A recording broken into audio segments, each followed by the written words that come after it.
জাকাত ভিত্তিক অর্থ ব্যবস্থা, শয়তান দিয়েছে সুদ ভিত্তিক অর্থ ব্যবস্থা।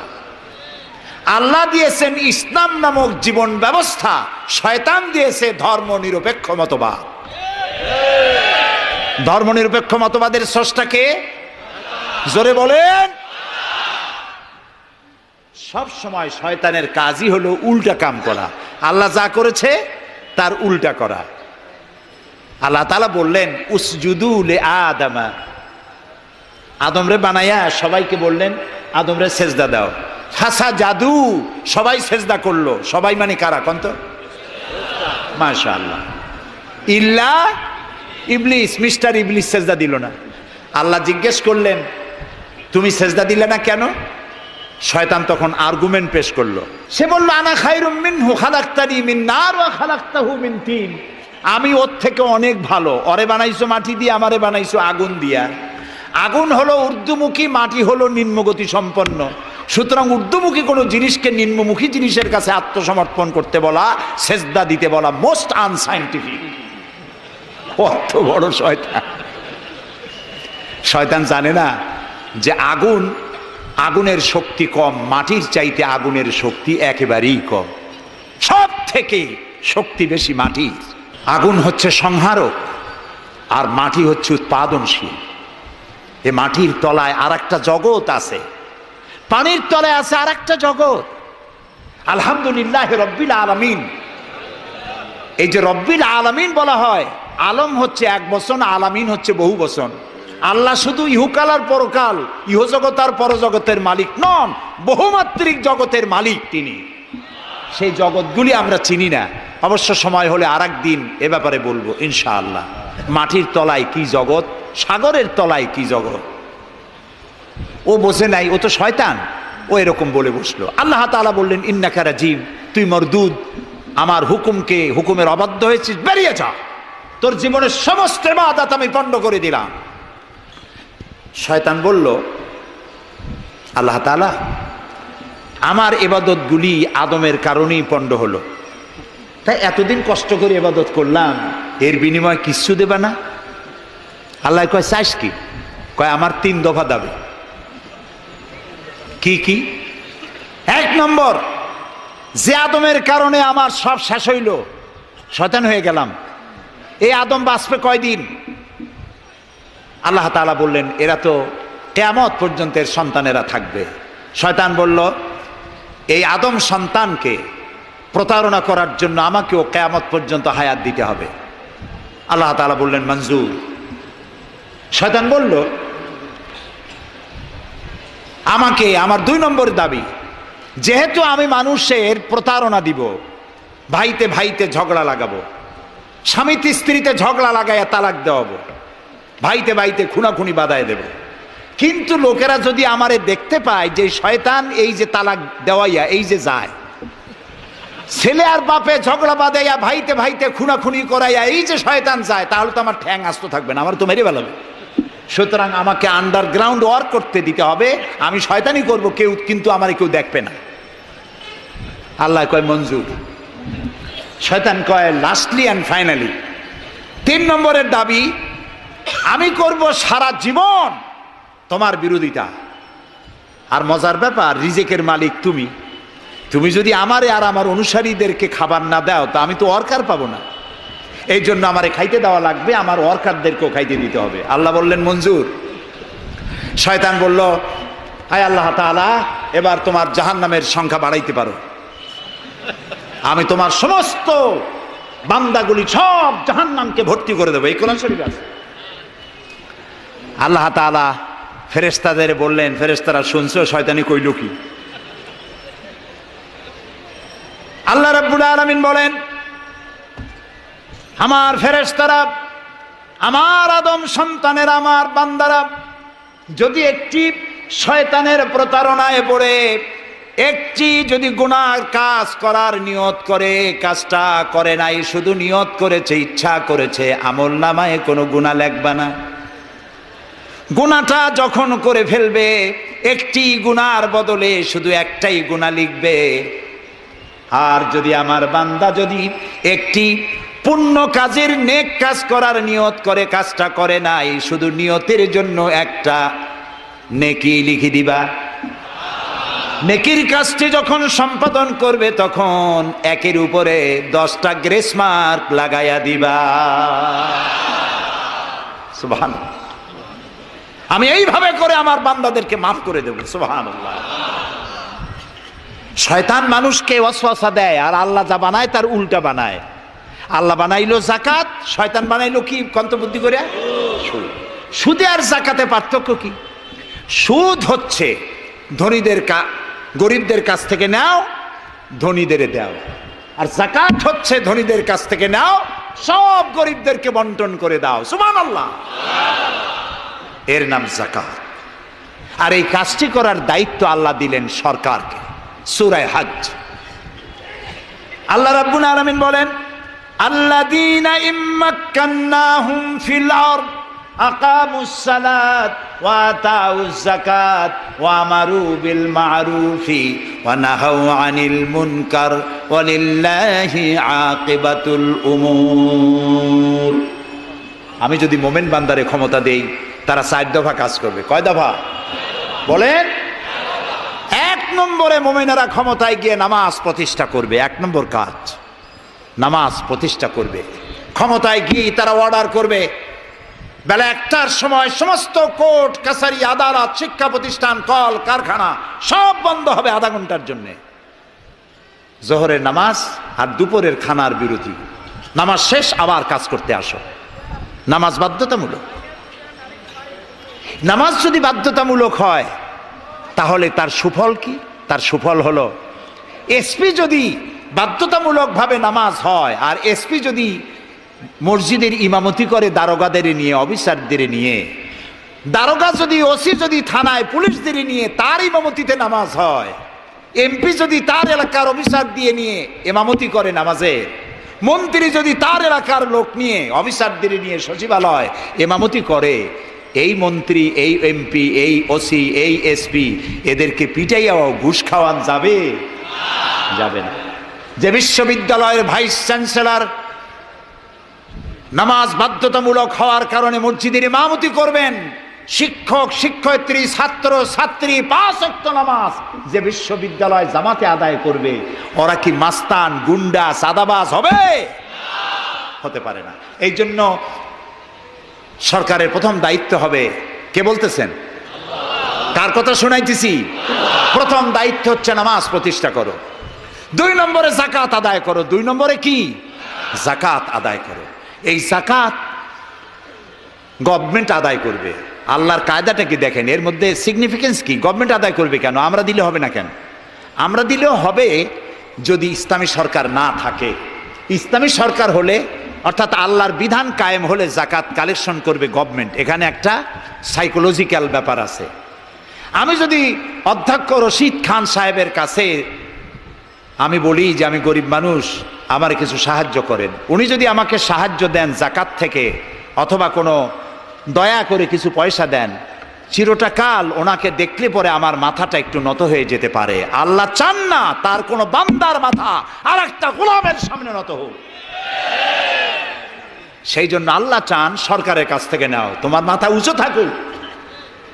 সুবহানাল্লাহ কইতে ইচ্ছা করে না? এ মাথার অনেক দাম।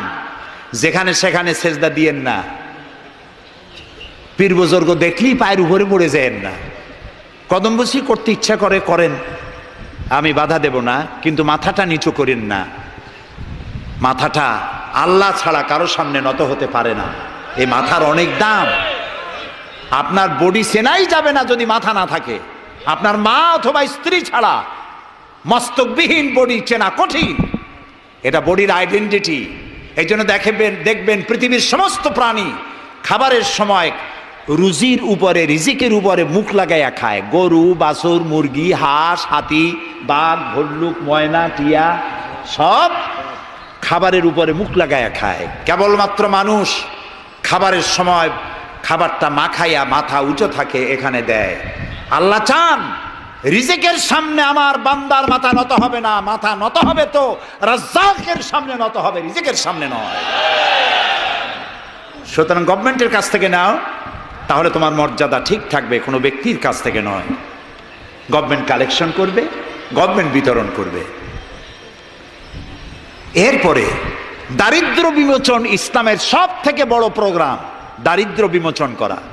কারণ কি? কারণ হলো আমার রসুল বলেছেন, কাদাল ফাকরু আইয়াকুনা কুফরা, দারিদ্র মানুষকে কুফরির মধ্যে ঠেলে দেয়।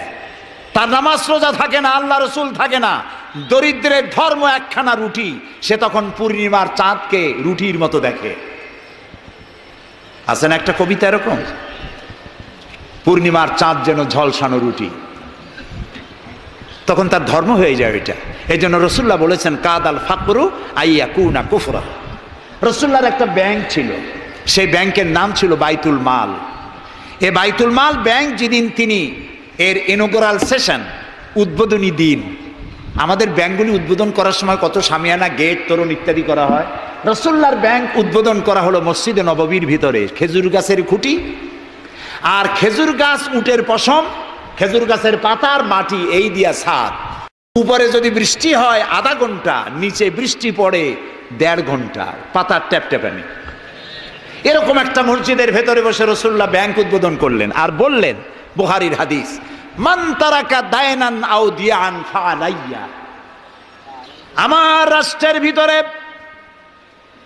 কোন মানুষ যদি ঋণগ্রস্ত অবস্থায় মারা যায় আর তার ঋণ পরিশোধের অর্থ যদি না থাকে, তাহলে তার ঋণ পরিশোধের দায়িত্ব আর তার বিবি বাল বাচ্চা প্রতিপালনের দায়িত্ব আমি মুহাম্মদ আমার কাঁধের উপরে নিয়ে নিলাম।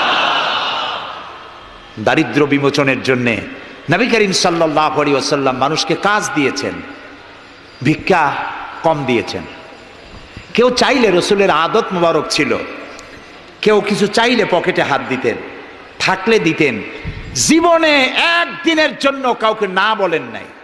বলেছেন কিছু নাই, বলতেন আজকে দিতে পারলাম না, তুমি আবার এসো, দেব না, এরকম কথা জীবনে একবারও বলেন নাই। সুবহানাল্লাহ। শুধু দিয়েছেন, কিছু নেন নাই। আল্লাহ, সারা জীবন মানুষের কষ্ট বুকের উপরে ধারণ করেছেন, কাউকে কষ্ট দেননি। ক্ষুধার্ত মানুষের দুয়ারে দুয়ারে গেছেন, নিজে ক্ষুধায় কষ্ট করেছেন। হযরত আবু বকর, ওমর মসজিদে নববীর ভেতরে বসে অসময় বসে আছেন। রাসূলুল্লাহ দিনের বেলা জিজ্ঞেস করলেন, তোমরা এই অসময় এখানে কেন? তারা বললেন, আমরা ক্ষুধার্ত, 2-3 দিন কিছু খাই না। রাসূলুল্লাহ বললেন, আমারও তো একই অবস্থা, চলো। 3 জন বেরিয়ে গেলেন। মসজিদে নববীর পাশেই ছিল হযরত আবু আইয়ুব আনসারী রাদিয়াল্লাহু তাআলা আনহুর বাড়ি। আমি 1973 সনে স্বাধীন বাংলাদেশের প্রথম হজ আমি করেছিলাম। 4733 টাকা ছিল বিমানের ভাড়া। তখন মসজিদে নববীর পাশেই ছিল আবু আইয়ুব আনসারী রাদিয়াল্লাহু তাআলা আনহুর বাড়ি। সেই বাড়িতে গেলাম, ওইখানে একটা বাক্সের ভিতরে, একটা গ্লাসের বাক্সের ভিতরে ছিল রসুলের ব্যবহার করা তরবারি, তীর আর ধনুক। আমি বহুত চেষ্টা করছিলাম গ্লাসটা উঠাবার জন্য, কারণ এটা সেই তরবারি, সেই তীর, সেই ধনুক যেখানে আমার রসুলের হাতের পরশ লেগেছিল। যদি ধরতে পারতাম প্রাণ ভরে একটা চুমা দিতাম। এই বাড়িতে গিয়ে রসুল্লাহ উপস্থিত হলেন। আবু আইয়ুব আনসারী, 3 জন মেহমান, এর থেকে শ্রেষ্ঠ মেহমান আছে আর? স্ত্রীকে বললেন, তাড়াতাড়ি একটা ছাগল জবাও করো, রুটি বানাও। তিনি চলে গেলেন বাগানে, বাগান থেকে কিছু খোরমা আনলেন। হাদিস শোনাচ্ছি, গল্প নয়। কিছু খোরমা এনে রসুলের সামনে রাখলেন। রসুল্লাহ বললেন, এর মধ্যে কাঁচা পাকা, আধা পাকা 3 পদের খাজুর, আমি কোনটা খাবো? হযরত আবু আইয়ুব বলেন, 3 প্রকারের খেজুরে আপনি হাত দিবেন, কারণ আপনার হাত যেই প্রকারের খেজুরের গায়ে লাগবে আমার বাগানে আল্লাহ রাব্বুল আলামিন সেই খেজুরে বরকত দিয়া দিবেন। কিছুক্ষণ পরে রান্না হয়ে গেল, রসুলের সামনে গোশত আসলো, রুটি আসলো। আল্লাহর নবী খাবারের শুরুতে 2-1টা রুটি আর 2-3টা গোশত টুকরা রুটি দিয়া পেঁচায়া হযরতে আবু আইয়ুব আনসারীর হাতে দিয়া দিলেন।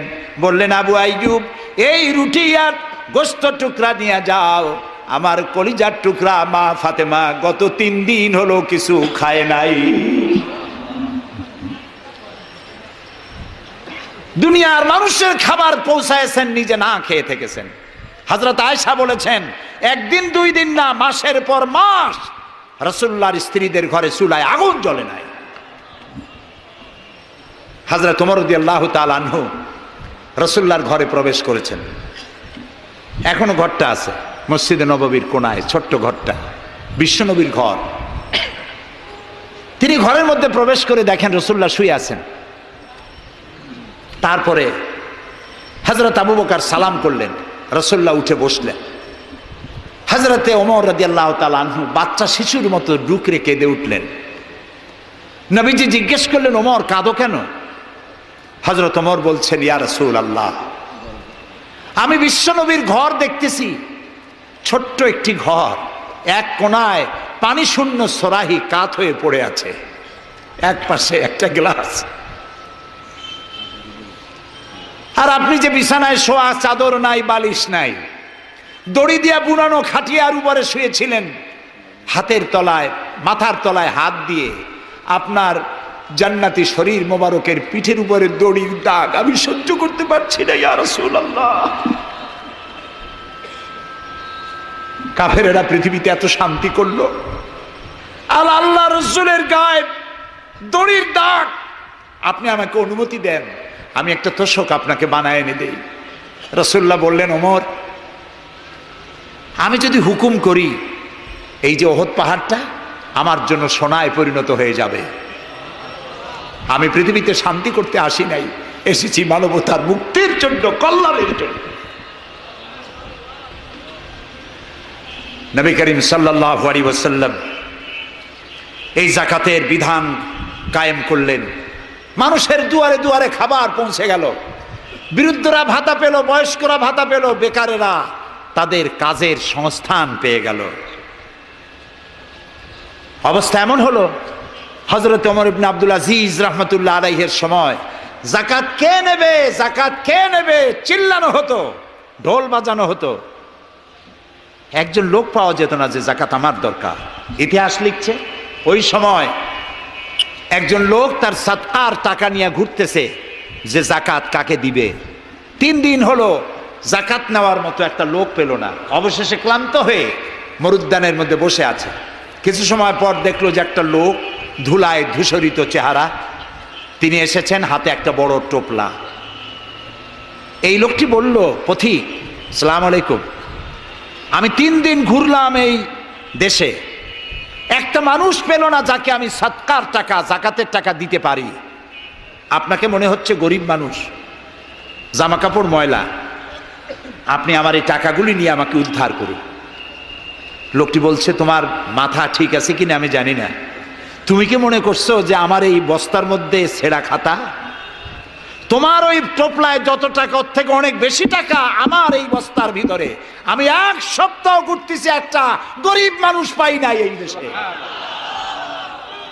এটি হলো যাকাতের কল্যাণময়তা, যাকাত ভিত্তিক অর্থ ব্যবস্থার কল্যাণময়তা।